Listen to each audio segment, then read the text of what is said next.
90.3 WHPC now presents Law You Should Know. The law affects every aspect of our lives, our home, our jobs, and our recreational activities. Now, learn about the law and how to protect yourself against the loss of your liberty or property, and learn how to stand up for your rights and seek compensation when you have been wronged. Your host for Law You Should Know is attorney Kenneth J. Landau, a past dean of the Nassau Academy of Law, and frequently lectures to lawyers on ethics and avoiding problems with clients, and to the public on how to choose and use lawyers. This is Law You Should Know on the voice of Nassau Community College, 90.3 WHPC. Hi, this is Ken Landau, and welcome to Law You Should Know. My special guest today is Dr. Connor, and he is a teacher, a therapist, and a coach. He's also the author of the book, Jim Upstairs, and he's going to talk about how lawyers can achieve high performance and also 20 ways to reduce stress for lawyers and others. Dr. Connor, welcome to Law You Should Know. Thank you so much for having me, Ken. It's great to be here. And as we emerge from COVID, it's always been stressful for a lawyer or a client involved in a high-stakes case or contract. And it's more important for us to try to prevent stress and fight stress to maintain a healthy lifestyle and preserve and persevere our career as a lawyer.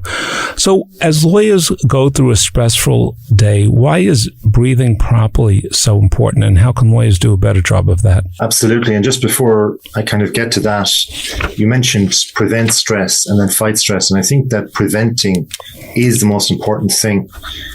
Fighting stress and even just the words that we use are really, really important, because just as you said that, I noticed that I started thinking with regard to, defense or defense lawyers or any type of clients that may have done things that are not exactly what would fit with the moral fabric or upbringing of a particular lawyer that might cause upset, or even the stories or case studies or records of the previous offenses. And the wording of that, if it's negative, that in itself, as lawyers keep going over and studying their notes, that's going to bring more stress as well as what's going on in their own lives. So I think the words are really, really important with regard to how and the capacity of time that we use with regard to away from what we're studying and preparing for cases.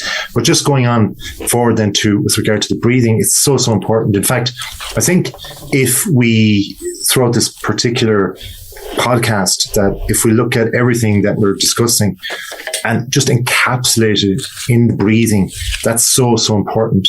Everybody, no matter who they are in whatever occupation, needs to breathe better here in the Western world, because the Western world is more or less a rat race. Anywhere that's densely populated, anywhere that has high-speed internet, and that is the Western world. So is it important to take time out during our work to just take a deep breath and breathe out slowly, and that has a soothing effect on us mentally and physically? Yeah, absolutely. You can say, like you said, take time out, and that's for sure. Taking time out, even just moments here and there throughout the day, is critical, really, really important.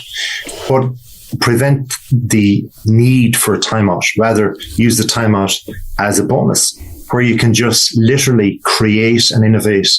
And that's, of course, what a lawyer needs when they're in court, when they're pressured and pushed to their limits with regard to all the knowledge they have in a particular client or a particular case, that there's also going to be somebody there competing against them, and a judge is right in front of them. So there's huge pressure.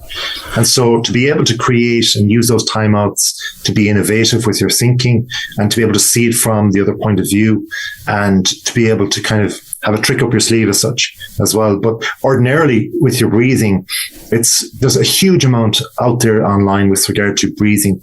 The most important thing, of course, is actually doing it, bringing it into your daily activity. And the reality is, when we're asleep, our 7 or 8 hours when we're asleep, we have this normal, natural breathing that's going on, unless our subconscious thinking is going to impede that. So when I say that, think of snorers, think of people who are tossing and turning and worrying all the time.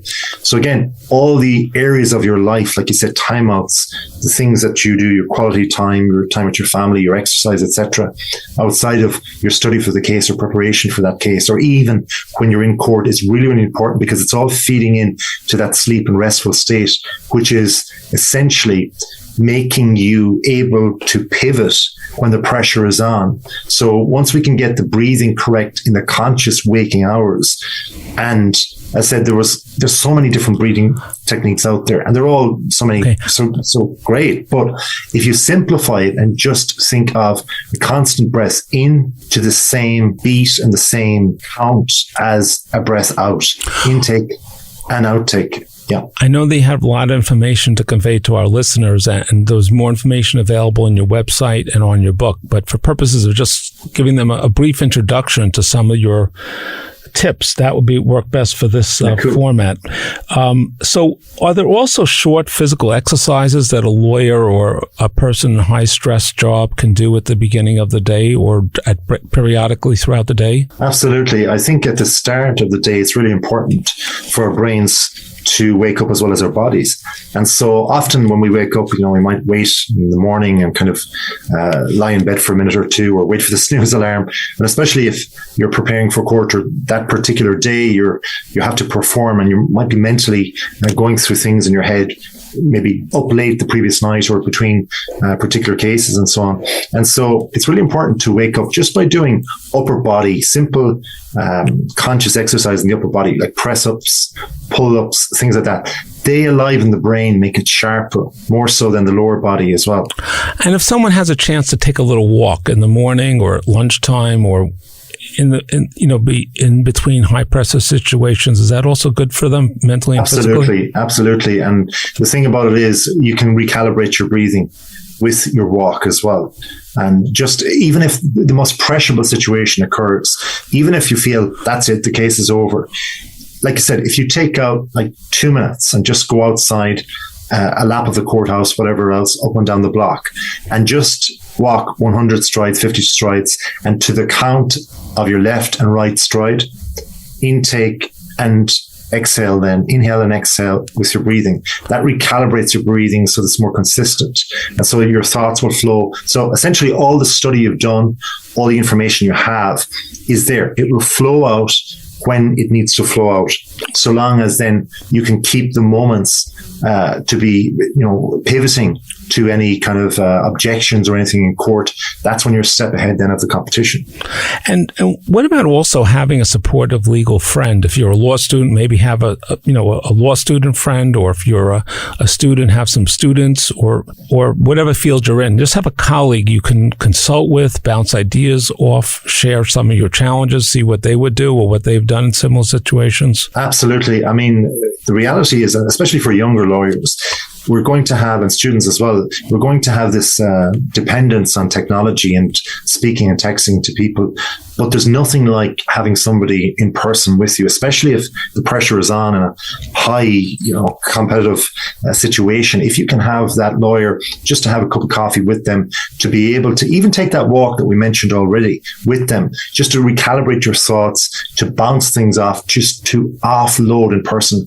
It's hugely important. And it's something that, again, if you look at your competition, if they're not doing it and you're doing it, you're being able to have and give yourself a brain break as such. So you might have a relative you feel comfortable talking to. If you join a bar association, or maybe there are people in your office or people just randomly you'll come in contact with in the course of work or litigation, just ask them, can I bounce an idea off you? Or I wonder if you've had a similar situation or similar legal issue, and what are some ways of dealing with it? And the thing about it is, when the pressure is on as well, Ken, is that it changes the brain chemistry, and the brain patterns then start negating our memories in some way. So like you just said there, if you're bouncing it off a colleague, it's more than likely they have case laws that are 10 decades old or even hundreds of years old, where they can recall it because the pressure isn't personalized towards them. So if you have that colleague that has studied with you or has worked with you, or even even if it is a thing where you just have to pick up the phone, so be it. You can just bounce it off them just to clarify. And it might be relationships with clients, with colleagues, with bosses, with subordinates, and something maybe they've been through where they can give you feedback on your, the way you are choosing to handle it. And the truth is, when you're at this high stakes game, essentially being in court, it's the moments and the small things that mean a huge amount. These are the inches that turns into miles with regard to the jury being certain, or the majority being more certain or more supportive of your argument over the minority as such. So when you're talking and when you're arguing formally, you'll come across as more confident if you do these things. Even if you don't feel that way, even if you didn't feel that way the night before, you'll just feel a little more confident in what you've said because you've thought about it, you've relaxed, you've discussed it with colleagues. Well, absolutely. Just as practice, and plenty of lawyers do a lot of practice and obviously have been through high stressful situations. And again, press is another thing that brings its own stress with regard to a particular case as well. But the more you practice in obviously studying and preparing for the case and presenting it, even in front of, like you said, a friend, is hugely important. We know that. But also, the more we practice things like our breathing and things like, just even right now for a month before a high pressure case or potentially a case that's going to take longer and we're preparing for it, if we start taking the timeouts now from work that were mentioned, those walks, every hour, every 2 hours, just even for a minute or two, the concentration then takes a break and we're going over towards our imaginary part of our brain where we can kind of create and literally we solve problems or conundrums that could be there or presented. And so therefore we come back with a fresher look at the case. And what about the empathy with judges or with your client or with colleagues? How important is that? Hugely important. In fact, it's one of the most underrated human values that's out there. And in a competitive field, if you can learn to have empathy, and right now, again, like I said a minute ago, that if you're months or far away off from a particular case, or even if you're going through regular cases right now and they're not that pressurable, start seeing things from the judge's point of view. Start seeing things from each and every person's point of view. Why? Because the jury is made up always of people that come from all walks of life, all cultures, all age groups, and so on. So be more open-minded towards people. And like you said before, the breaks that you have, if it's going to a cafe, if it's taking time out, just going for a gym or a walk ordinarily, or spending time with family or friends outside of the law, just start thinking from their point of view. And just even that particular exercise is going to give you an advantage when you're in that real pressure situation down the line. I'd like to remind our listeners we're talking with Dr. Connor, and he's a neuro-social psychologist. He's also a teacher and a therapist and a coach, and he's giving us ideas about how to perform better as lawyers or whatever field we're in, and how to reduce the stress that we naturally encounter being a lawyer and also in other high-stakes professions. What about, is the use of buzz terms important in your presentation and in your conversations? Yeah, I think that when we start using particular words or phrases that are really linked in with the specific case, that's really, really important. We often see people using Post-its and things like that. These are good things. So if you have buzz terms such as, a very simplified one is innocence, things like that. Either way, whatever particular buzzwords or phrases you use, they're linking in with a whole stream of thinking and research and study that you've done on the particular case. And so even if you don't do all the things we've spoken about before, when you're in that pressurized situation, even the buzzwords that you link in with your head, even if you just kind of go into a case with 5 buzzwords or 5 phrases, that can then link in. That's the leader as such of all the other stream of work and study that you've done on the case. And it can get the ball rolling with regard. It's like when you listen to your favorite song or something and you just can't get it, but you hear the melody, somebody starts clicking their fingers, tapping their feet.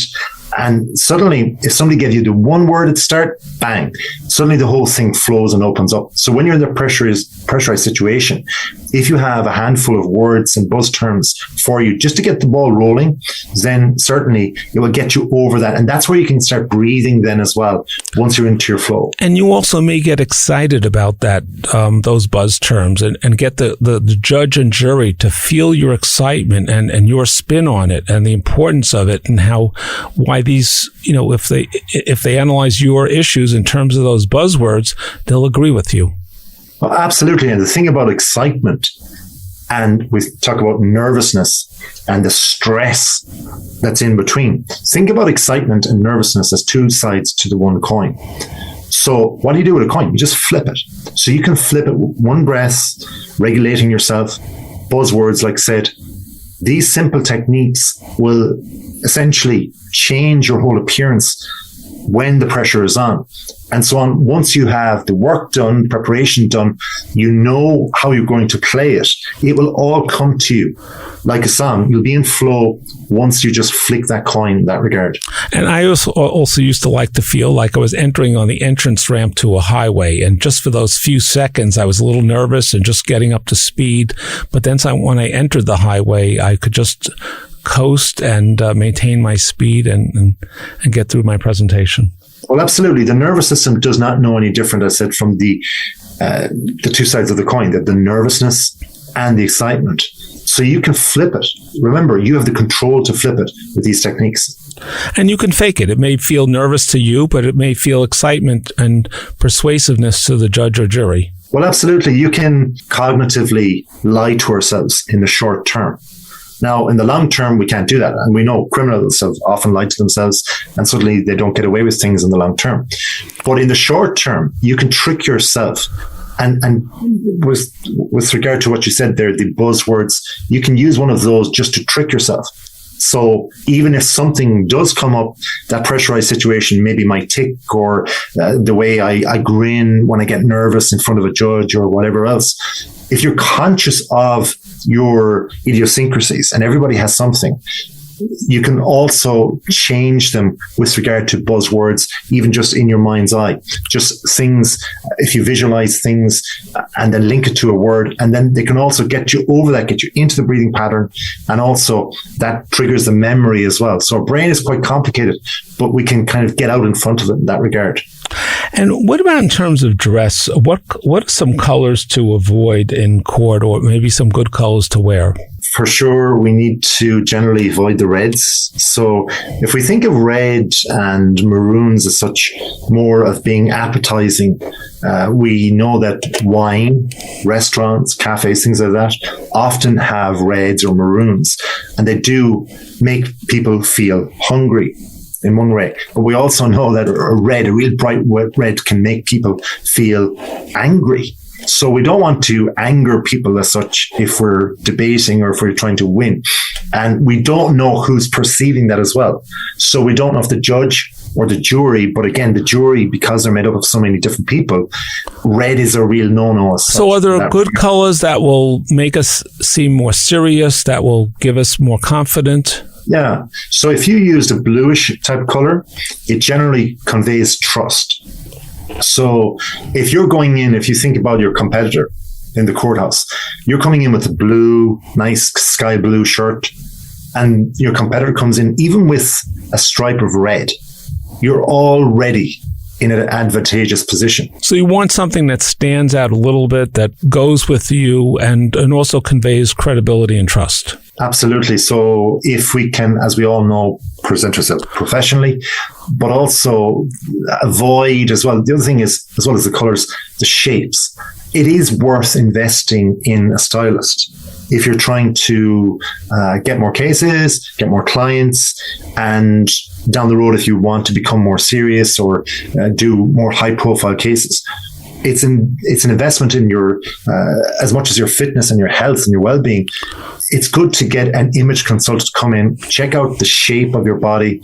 And the other thing is your body language. I said before about tics and grins, and we all have these things because we don't have a camera on ourselves at the time of when we're actually under pressure. So if we can get somebody to acknowledge our body language and test ourselves in that regard, it also shows what essentially the judge and jury are looking at. And you could use your cell phone or something or a computer to record your presentation, or you can do it in front of people and record it as well, and then try to fine tune it. But preparation and practice are going to help you do better in the real argument in court. Why is eye contact so important? So eye contact is really important because, look, we all know as human beings, eye contact in every facet of human nature is going to be important. Why? Because our eyes lead exactly what our facial tics, like I mentioned earlier on, can show or convey.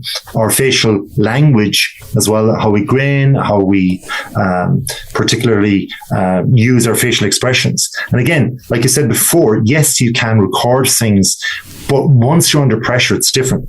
So if you can mimic and use clear eye contact with each member of the jury with a straight face as much as possible, because you want to give them the way to decide on the case, right? Rather than trying to convince them, maybe with a cheesy smile, with the eyes not showing exactly what your face or your grin is showing, just be consistent. Know that your face and your eyes must be coordinated, and keep down the middle with it. Keep that eye contact. And also, the other thing about eye contact is, when we're on the left side of the jury or the right side of the jury or the left side or the right side of the judge, try and do a 50-50%. So keep everyone in the loop so they don't feel they're being ignored. Because their perception. Right. You don't want them to feel they're being ignored. Well, yeah, but their perception as well, it depends on how they're thinking. They could be thinking emotionally or cognitively, rationally. So if you keep it 50-50 on both sides, so if you're walking around the court, it's really going to be helpful for you. We only have a few minutes left in the show, so I want to get some of your ideas on other information. And just want to remind our listeners, we're talking with Doc Connor. He's a teacher, a therapist, and a coach. We're talking about reducing stress and improving your presentations in court and with others. You're listening to Law You Should Know here on 90.3 WHPC, the voice of Nassau Community College. If you missed any part of this podcast, you want to tell someone else about it, just go to nccradio.org. Very briefly, is it good to take dramatic pauses just to let people digest? Maybe you've made a key point, and then... Absolutely. Okay. Absolutely. I mean, think of your vocal presentation as the most famous song you've ever heard. Okay, let's take American Pie, for example. It's a long one, but there's a variety of chorus and also rhyme and pauses. Okay. You want to be dramatic, but you also want, like you said, at that pinnacle point, to be able to them to digest exactly and move your body to that as well. Pause your body as well. In terms of being gracious in defeat, sometimes a judge may object, may sustain an objection against you. You may lose a case. The client may be upset about something. What's the value of being gracious in defeat? If we can make ourselves genuinely gracious, it's going to allow us time to be able to prepare for the next case with rational thinking. So if we become emotive and start getting, competitive from an ego point of view, I lost that one, like a boxer, lawyers can be like that because it's 10-0 or it's 10-1 or it's 10-2. I've lost 2 and now it's 10 and so on that I've won. That's no good. Okay, so we really need to think professionally all of the time and keep the emotions out of court. And I just want to mention also that in a trial or in litigation, there's usually going to be a winner and a loser. It's not always a win-win situation. So, people are going to lose 50% of the time.